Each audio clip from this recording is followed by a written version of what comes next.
personal anecdotes. Yeah. And political satire. Right. All delivered with the sharp wit and impeccable timing. And what's remarkable is his ability to connect with audiences from all walks of life. Right. Using his experiences to bridge divides, to build understanding. Yeah. And to spark conversations about race and equality. He wasn't afraid to push. Welcome to Witter. Who Has Time to Read? The podcast that brings deep dives for busy minds. Listen to AI hosts Jane and Dane and get ready to unpack the world's most captivating books in just a fraction of the time. Whether commuting, working out, or just squeezing in a quick break, we deliver key insights, thought-provoking themes, and takeaways you can carry into your day. Don't forget to like, subscribe, and leave a comment. Plus, use our links in the description to purchase this book. Your support helps us bring more engaging book discussions to you. Listen and follow us wherever you get your podcasts. Who has time to read? You do, with Witter. Welcome back to Witter, Deep Dives for Busy Minds. I'm so glad you could join us as we continue our Black Voices series for Black History Month. Right. This time, we're diving into a powerful autobiography, one that doesn't hold back. All right. The N-Word. Yeah. By comedian and activist Dick Gregory. It's a fascinating choice for this series. Yeah. The title alone sparks so many questions, and Gregory uses it to delve into the complexities of the Black experience in America. Right. From the Jim Crow South to the rise of the Civil Rights Movement. Okay, so the book's format is a little different. Instead of a straightforward narrative, Okay. Gregory uses this stream of consciousness style, Yeah. jumping back and forth between memories, anecdotes, and reflections. I see. Think of it like a comedian set, Okay. but one that tackles racism, poverty, Yeah. and the search for identity. Exactly. And what makes this deep dive so valuable is we'll help you unpack those key insights and connect them to those broader historical and societal forces at play. Perfect, because I know our listeners are busy folks. Right. So where do we even begin with a life story as rich and complex as Dick Gregory's? Well, I think it's essential to start with the foundation. Okay. His mother. She's the one who instilled in him that unwavering spirit, that resilience that carried him through so many challenges. Right, Mama. Exactly. The book is full of stories about her strength and wisdom. Yeah. Especially her famous saying, "We ain't poor, we're just broke." And that phrase isn't just a catchy slogan. It reflects a profound understanding of poverty as a mindset. For Mama, being poor wasn't just about lacking money. Yeah. It was a trap that could crush your spirit if you let it. Right. Being broke, on the other hand, was a temporary setback. Yeah. A challenge to overcome with resourcefulness and determination. And she lived that philosophy every single day. Oh, absolutely. Imagine being a single mother, raising children in poverty during the Jim Crow era. Yeah. She faced evictions, had to make deals with rats to keep them from biting her kids. Oh, wow. And still managed to put food on the table. Right. And instill in them the value of education and self-respect. It's incredible. Yeah. Take the way she handled those relief workers. Oh, yeah. She'd hide clothes so they wouldn't think the family had enough. Wow. Or she'd send young Richard to school with a list of vitamins they couldn't afford. Oh, wow. Forcing the school to address their needs. That's not just clever. Right. It's turning a system designed to keep you down on its head. Exactly. And it seems like Mama really shaped how Gregory viewed the world. Absolutely. And used humor as a way to cope. She was the one who told him, you have to smile 24 hours a day. Wow. Not to deny the pain, Right. but to find strength and hope in the face of adversity. And we see that reflected throughout the book, even in the most challenging circumstances. Which brings us to the other defining presence in Gregory's early life. Yes. His father. Yes. Big press. Yeah. This is where things get really complicated. The father-son dynamic is fraught with tension, disappointment, and ultimately a kind of understanding. Yeah. Gregory describes those Christmas Eves where he'd wait up all night with his mother, hoping, yearning for Big Press to come home. It's heartbreaking. Right. The anticipation, the crushing disappointment each time he didn't show. Yeah. It speaks volumes about the emotional toll of an absent parent. particularly within a society where Black fathers were often denied the opportunity to be present for their families. Exactly. And then there was the time Big Press actually did come home. Right. Remember that incident where young Richard, fueled by rage and resentment, tried to attack his father with a butcher knife? It's a raw, visceral reaction. Yeah. And it speaks to the deep-seated pain caused by his father's absence. Right. Yet later in life, Gregory seems to develop a more nuanced understanding of his father's complexities. Right. His loneliness and regrets. This is where I think Gregory's genius shines through. Right. He doesn't just present these experiences as simple good versus bad. Yeah. He explores the gray areas. Right. The societal forces at play. And how they shape individual choices and relationships. Exactly. He even reflects on how Big Prez must have yearned for a simple "I love you" from one of his children. It's a powerful reminder that even absent fathers are human beings. Right. With their own struggles and desires, often limited by the circumstances they were born into. It's within this environment that Gregory's own sense of humor, that ability to find lightness in the darkest of situations, begins to emerge. Yeah. He uses humor to deflect pain, to navigate challenging situations, and to combat the ever-present sting of racism. And it wasn't just silly jokes, was it? Right. He found humor in his family's poverty, his absent father, even the humiliation of wearing his mother's dresses because they couldn't afford clothes. Wow. He took these painful experiences and turned them into something he could control, something he could even laugh at. And I think that laughter, that ability to find humor in the face of adversity was incredibly powerful. It allowed him to connect with others, to disarm them, and to challenge their preconceived notions. Speaking of challenging preconceived notions, let's talk about that incident with the community chest donation. Oh, yes.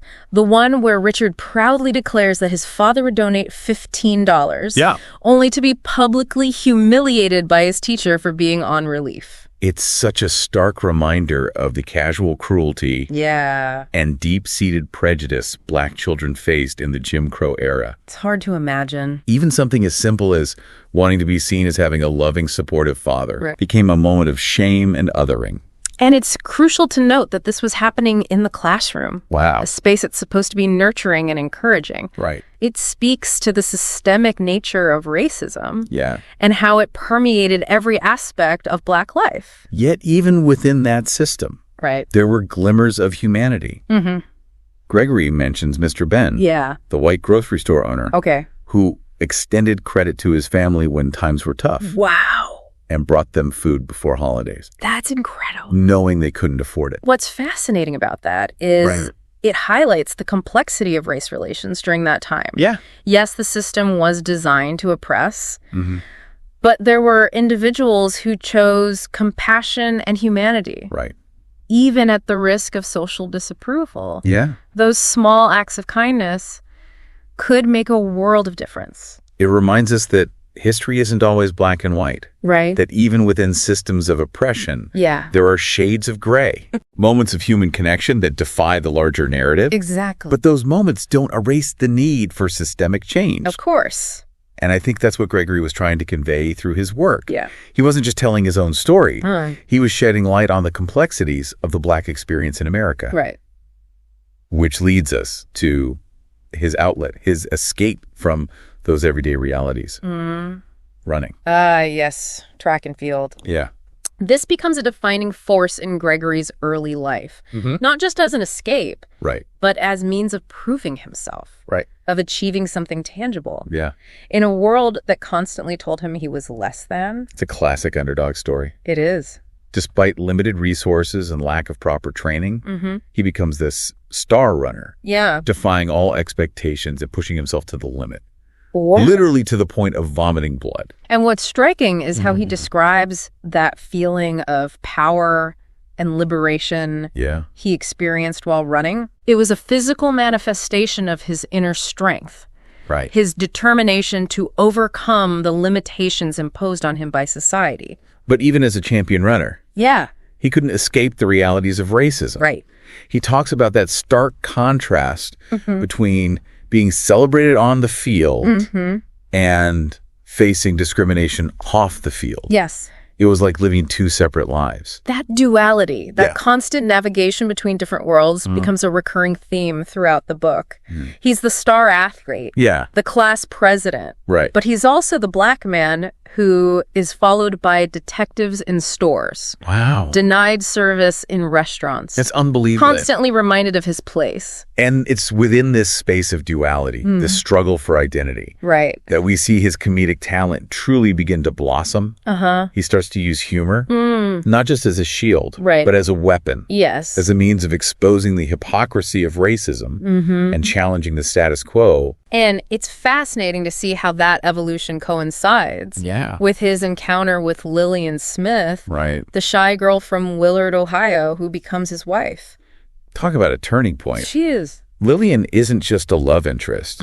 She's a force in her own right. Quiet, unassuming, yet incredibly strong and supportive. She is. She sees something special in Richard, even when he's struggling, even when he's making bad choices. And the relationship, an interracial one in a time of segregation, faces immense challenges. They deal with societal disapproval, financial strain, and the heartbreak of losing a child. The story of Richard Jr.'s death is absolutely devastating. It is. It's one of those moments in the book where you feel the rawness of Gregory's grief, the guilt, the weight of that loss. It's palpable. It makes you reflect on the fragility of life. And the immense pain that comes with losing a child, especially within a society that often devalued Black lives. And yet, even in the face of such tragedy, Lillian's unwavering love and support shine through. She becomes his anchor.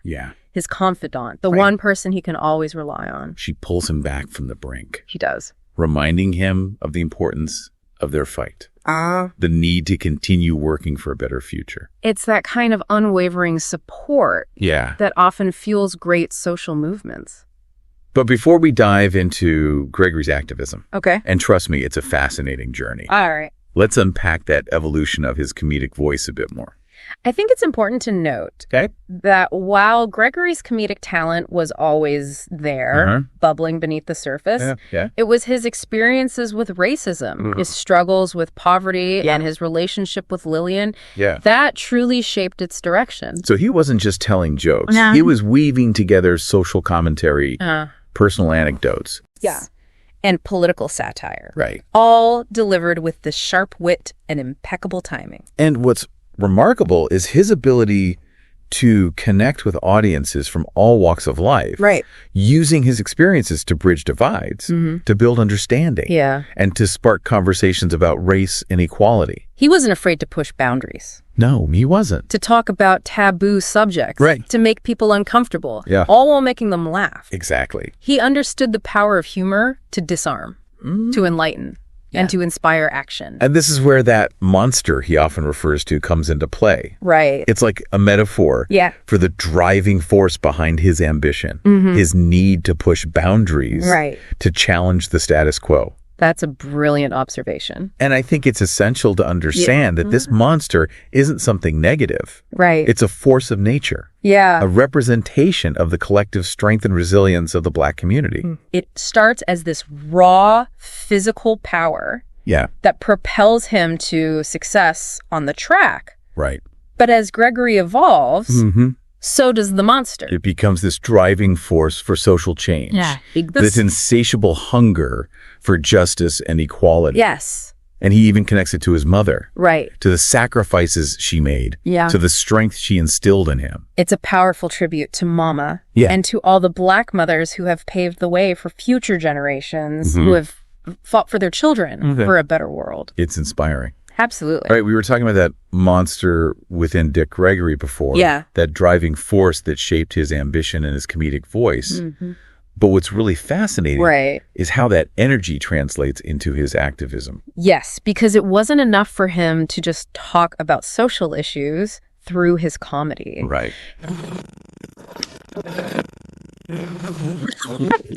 To put his life on the line for a cause he believed in. And this wasn't without risk. Bro, not at all. He's finally achieving success as a comedian. And he chooses to step into this incredibly dangerous and controversial arena. Right.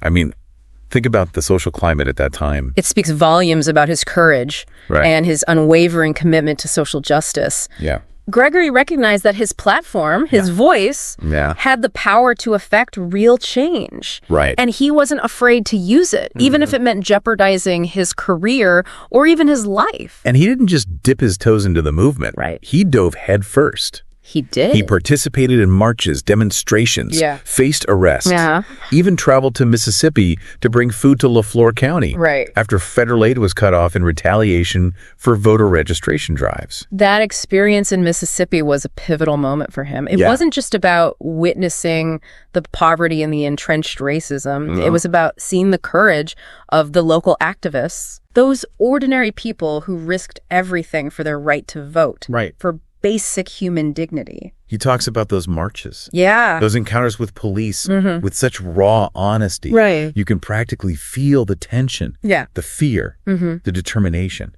in his words. And what's striking is how he doesn't shy away from discussing the violence. Right. The very real danger he faced. Yeah. He talks about Medgar Evers. Oh, wow. A civil rights activist who was assassinated in Mississippi shortly after Gregory left. It's a sobering reminder. It is. Of the sacrifices made by those who came before us. Absolutely. And it's important to remember that the civil rights movement wasn't just confined to the South. Right. Gregory was equally vocal about the hypocrisy of racism in the North. That's a point that often gets overlooked. Yeah. He talks about his arrest in Chicago during a demonstration for better schools. Oh, wow. He points out the irony of being arrested for disorderly conduct in his own town. Yeah. While in the South, he was at least arrested for a specific action, like parading without a permit. It highlights that racism wasn't a regional issue. No, it wasn't. It was deeply ingrained in the fabric of American society. Yeah. North and South. North and South. And it underscores the importance of intersectionality.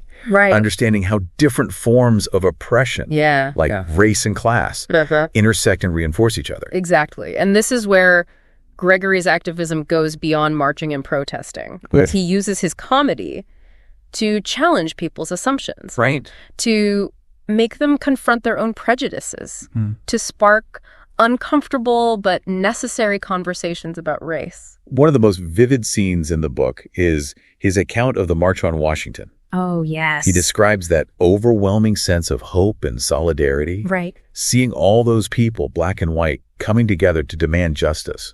It was a pivotal moment in American history, a testament to the power of collective action. And Gregory, despite his initial reluctance to participate, becomes a key figure in that movement. What changed his mind? Yeah, was there a specific moment or incident that convinced him to go? He talks about realizing that he couldn't just sit on the sidelines anymore. Yeah. That he had to use his voice, his talent, his platform to fight for the future he wanted for his children, for all children. It was a call to action. It was. A recognition that silence in the face of injustice is complicity. That's a powerful realization. It is. And it speaks to the transformative power of social movements. Right. It's not just about changing laws. It's about changing hearts and minds. Yeah. Inspiring individuals to step outside their comfort zones. Right. And fight for what they believe in. And that's what makes the N-word such a compelling read even today. It is. It's not just a historical document.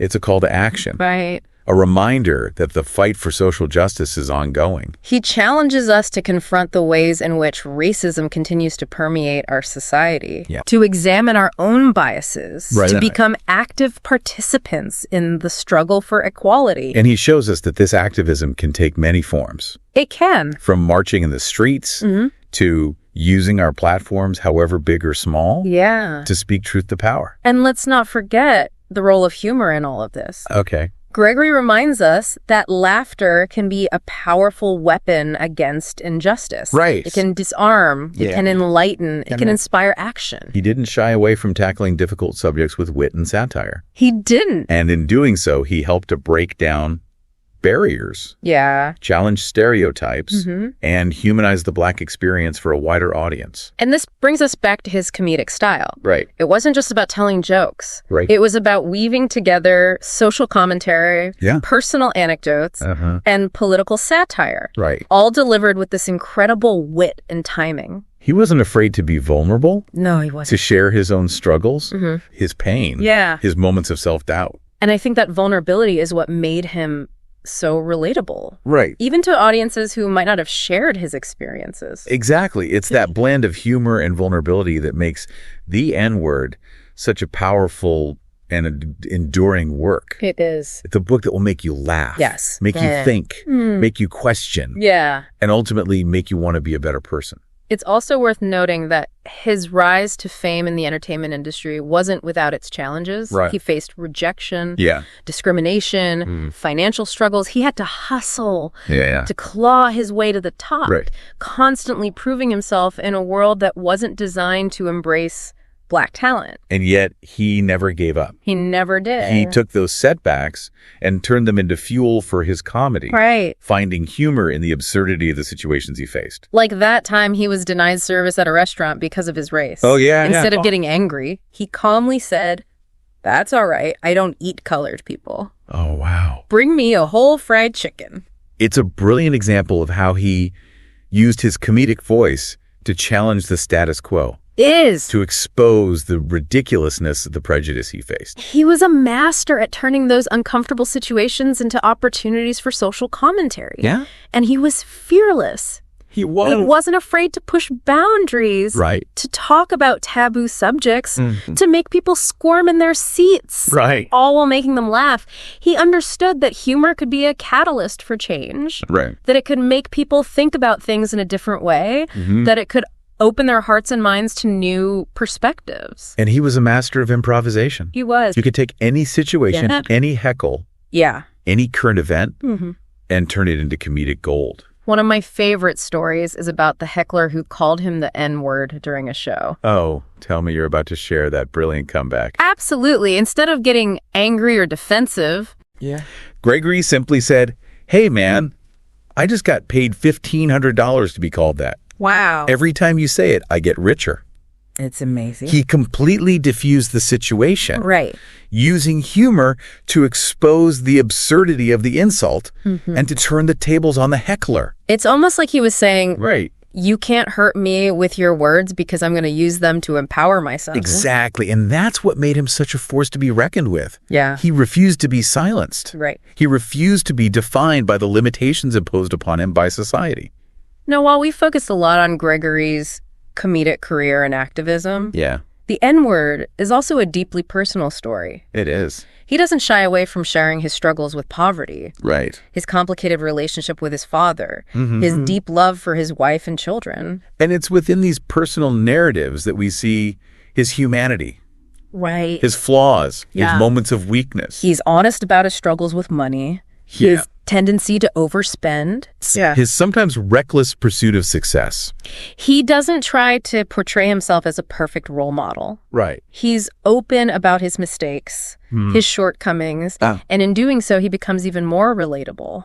More human. He's particularly candid about his early years of marriage. Yes. The challenges of trying to provide for his family while pursuing his dreams. Right. He talks about the financial strain, the missed opportunities, the times when he let Lillian down. But what shines through is his deep love and respect for her. Yeah. He recognizes her strength, her unwavering support, her willingness to stand by him even when he's making bad choices. Their love story isn't a fairy tale. Right. It's real. It's messy. It's complicated. But it endures through hardship. It does. Through loss. Yeah. Through the triumphs and tragedies of life. And it's through that relationship, through the love and support of Lillian and his children, that Gregory finds the strength to keep going, to keep fighting, to keep using his voice to make a difference. And, you know, for a book that tackles such heavy topics, there are also moments of pure joy and laughter in the N-word. There are. Gregory's humor is infectious. It is. His storytelling is captivating. His personality just leaps off the page. He has this incredible way of finding humor in everyday situations, in the absurdity of life, and the quirks of human nature. Even when he's talking about difficult topics, there's this underlying sense of optimism. Right. This belief that laughter can heal. That it can bring people together. And he's not afraid to poke fun at himself. Right. He tells stories about his own mishaps, his blunders, his moments of awkwardness, all with a self-deprecating humor that makes him relatable and endearing. It's that blend of humor and vulnerability that makes the N-word such a powerful and enduring work. It is. It's a book that will make you laugh, make you think, make you question. Right. And ultimately make you want to be a better person. So as we wrap up this deep dive, what are some key takeaways for our busy listeners who might not have time to read the entire book? Yeah. What are those nuggets of wisdom that will stick with them long after they finish listening? That's a great question. Yeah. Well, first and foremost, Gregory reminds us that humor can be a powerful tool for social change. Absolutely. It can disarm, it can enlighten, it can inspire action. It's not about making light of serious issues, right, but rather about using humor to expose truth, to challenge assumptions, to make people uncomfortable in a way that can lead to dialogue and understanding. Absolutely. He shows us that humor can be a form of resistance, a way to reclaim power in the face of oppression. Second, he demonstrates the importance of resilience in the face of adversity. Gregory faced immense challenges throughout his life: poverty, racism, the loss of a child, but he never gave up. He kept fighting. He kept pushing boundaries. He kept using his voice to make a difference. And he reminds us that resilience isn't about being stoic or emotionless. It's not. It's about allowing ourselves to feel the pain, to grieve, to be angry, and then channeling those emotions into action, into positive change. Third, he emphasizes the power of love and family. Gregory's relationship with Lillian, with his children, is a testament to the enduring strength of love, even in the face of hardship and loss. They are his anchor. They are. His source of support, his motivation to keep fighting for a better world. And he shows us that family isn't just about blood ties. It's about the people who love and support you, who believe in you, who challenge you to be your best self. And finally, and perhaps most importantly, he leaves us with a message of hope. Despite the injustices he faced, despite the tragedies he endured, Gregory never lost his belief in the power of humanity and the possibility of a better future. He challenges us to continue the fight for justice and equality. He does. To use our voices, our resources, our platforms to make a difference in the world. And he reminds us that even in the darkest of times, laughter can be a source of strength. A beacon of hope. A reminder that we are not alone. You know, it's amazing how the N-word still feels so relevant today. It really is. Gregory's insights into race, poverty, and the power of humor haven't aged a bit.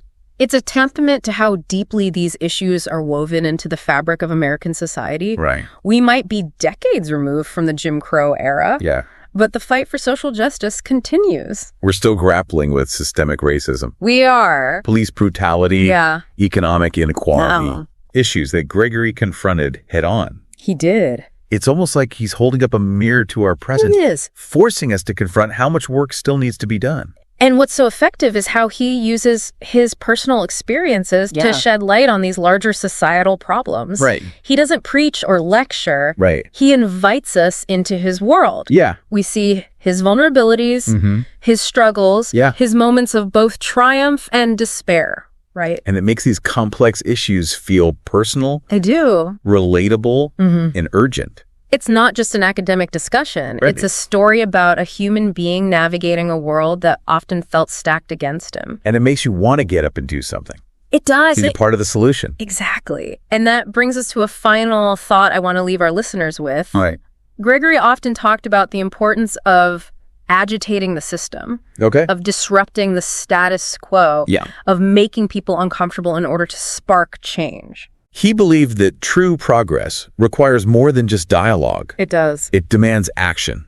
Even if that action is unsettling or disruptive, it's about pushing those in power to confront uncomfortable truths. To acknowledge the systemic issues that perpetuate injustice. So here's a question for you to consider. How can you agitate the system in your own life? That's a powerful question. It is. And it's one we should all be asking ourselves. Absolutely. And remember, this deep dive was just a glimpse into the richness and complexity of the N-word by Dick Gregory It was. I encourage you to seek out this book. Yes. And experience the full force of his wit, wisdom, and unwavering commitment to justice. You won't regret it. Thanks for joining us on Witter. You know, it's amazing how the N-word still feels so relevant today. It really is. Gregory's insights into race poverty and the power of humor haven't aged a bit. It's a testament to how deeply these issues are woven into the fabric of American society. We might be decades removed from the Jim Crow era. Yeah.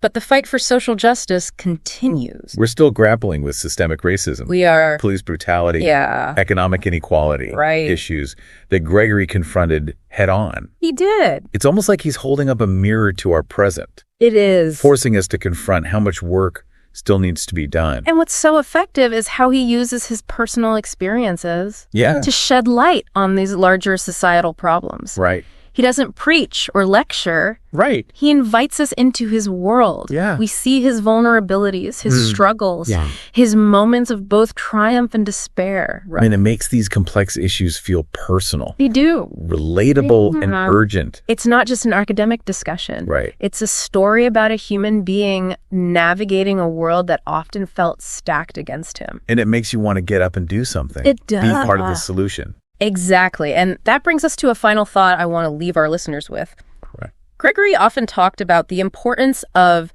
agitating the system, of disrupting the status quo, of making people uncomfortable in order to spark change. He believed that true progress requires more than just dialogue. It does. It demands action, even if that action is unsettling or disruptive. Right. It's about pushing those in power to confront uncomfortable truths. Yeah. To acknowledge the systemic issues that perpetuate injustice. So here's a question for you to consider. Okay. How can you agitate the system in your own life? That's a powerful question. It is. It's one we should all be asking ourselves. Absolutely. And remember, this deep dive was just a glimpse into the richness and complexity of the N-word by Dick Gregory. It was. I encourage you to seek out this book. Yes. And experience the full force of his wit, wisdom, and unwavering commitment to justice. You won't regret it. Thanks for joining us on Witter.